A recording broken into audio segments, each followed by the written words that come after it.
अप्रैल को कुछ बड़ा करने वाली है मायावती। 20 दिन पहले ही बैठक बुलाकर दिए कई आदेश। 200 सीटों का प्लान, 75 जिलों में 150 अध्यक्ष। अखिलेश का गेम बिगाड़ने की बहन जी की बड़ी तैयारी। कहते हैं किसी सफल राजनीतिक पार्टी का वजूद जब खतरे में आ जाए तो उसे पुरानी नीतियों पर लौट आना चाहिए, और मायावती भी इसी प्लान में अब लग चुकी है। यूपी विधानसभा चुनाव में बेशक 2 साल का वक्त बचा है, लेकिन मायावती ने इसकी तैयारी अभी से शुरू कर दी है। इसे लेकर 25 मार्च को उन्होंने एक बैठक बुलाई, जिसमें कई बड़े आदेश दिए, जिससे यूपी की सियासत में भूचाल आना तय है। न सिर्फ सपा बल्कि बीजेपी की परेशानी भी मायावती के इस दांव से बढ़ सकती है। 14 अप्रैल को बाबा साहेब आम्बेडकर की जयंती के मौके पर मायावती कुछ बड़ा ऐलान कर सकती है, पर उस बात पर आए उससे पहले सुनिए मीटिंग में मायावती ने कौन से 5 बड़े आदेश दिए। आदेश नंबर 1, सोशल इंजीनियरिंग को मजबूत करने के लिए भाईचारा कमेटी बनाई जाए। पहले चरण में SC, ST और OBC को इसमें शामिल किया जाएगा। उसके बाद ब्राह्मण और दूसरी जातियों के लोगों को भी जोड़ा जाएगा।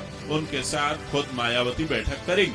यही फॉर्मूला साल 2007 में भी मायावती ने अपनाया था। इससे अखिलेश का PDA इस बार कमजोर हो सकता है। आदेश नंबर 2, बसपा को मजबूत करने के लिए हर मंडल में 4 प्रभारी और जिले में 2-2 प्रभारी बनाए जाएंगे। करीब 20 जिला अध्यक्ष की उम्र 40 साल से कम है। बूथ कमेटी और सेक्टर कमेटी पर काम हो रहा है, ताकि संगठन गांव-गांव तक मजबूत हो।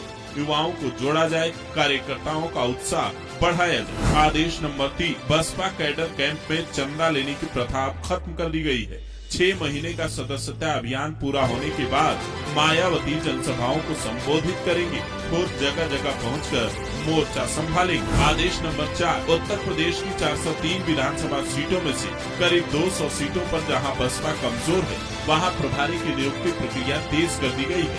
यही प्रभारी अब तक पार्टी कैंडिडेट भी बनते रहे हैं। ऐसे में इस बार उन्हें चुनावी तैयारियों का मौका ज्यादा मिलेगा। आदेश नंबर 5, बीजेपी, सपा और कांग्रेस जैसी पार्टियों को हराकर राजनीतिक सत्ता की मास्टर चाबी हासिल करने से ही बहुजनों के अच्छे दिन आ सकते हैं। ये बात मायावती ने बैठक में कही, जिसके लिए गांव-गांव जाकर लोगों को इनकी गलत नीतियों के प्रति जागरूक करना होगा। लेकिन सवाल ये है कि मायावती की ये रणनीति क्या बसपा को मजबूत कर पाएगी, या फिर अखिलेश का PDA इससे कमजोर होगा और बीजेपी को इसका फायदा मिलेगा। राजनीति के जानकार कहते हैं मायावती आज भी अगर पुराने रूप में लौट जाएं, तो फिर उत्तर प्रदेश की सियासत 360 डिग्री घूम सकती है। जो चंद्रशेखर दलितों के रहनुमा बने घूम रहे हैं, उन्हें भी ये अच्छी तरह पता है कि मायावती का सियासत में पूरी तरह से सक्रिय होना उनके भी सियासत को कमजोर कर सकती है। लेकिन यहाँ ये भी समझना जरूरी हो जाता है कि क्या 69 साल की उम्र में मायावती बसपा के अच्छे दिन लौटा पाएंगी?